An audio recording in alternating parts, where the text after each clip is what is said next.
Découvrir notre ennemi. De Dr Jean-Marc Désiré. Préface. Tous les chrétiens doivent être préparés, formés et rendus pleinement qualifiés pour le ministère. Épisode 4, 12.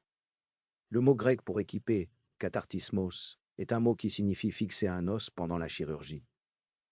Dieu nous met tous à notre place, afin que nous puissions être efficaces dans le royaume de Dieu. La vie du royaume n'est pas la vie d'un spectateur. Chacun doit être impliqué dans l'organisation et l'édification du corps de Christ. Le ministère n'est pas réservé aux dirigeants, mais à tous les membres du corps. Les dirigeants doivent équiper tous les saints parce que nous sommes tous des soldats de la même armée. Dans le camp d'entraînement militaire, tous les membres doivent être formés pour la guerre. Dans le bootcamp chrétien, tous les membres se soumettront au même type d'entraînement de base pour la guerre. Cette formation de base familiarise chacun avec les procédures opérationnelles standards de la vie chrétienne. Le christianisme est pratique et il fonctionnera. F6, 10-17.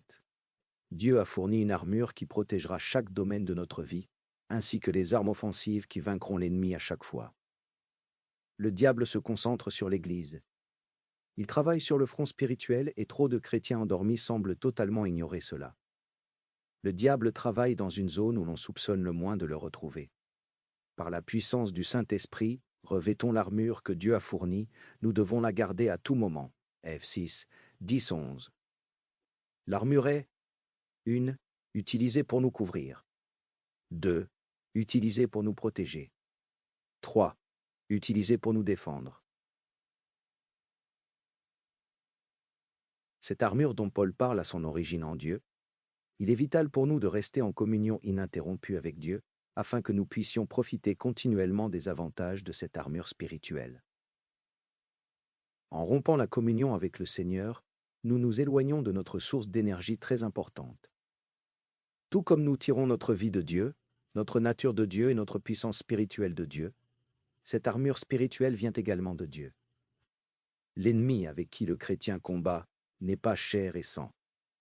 L'ennemi est spirituel et la guerre est spirituelle. C'est pourquoi nous devons avoir un pouvoir spirituel. Il est bon de noter que la chair du croyant n'est pas l'ennemi à combattre. Nous devons considérer notre chair comme crucifiée. Le croyant doit considérer la chair morte, crucifiée avec le Christ et se soumettre à Dieu.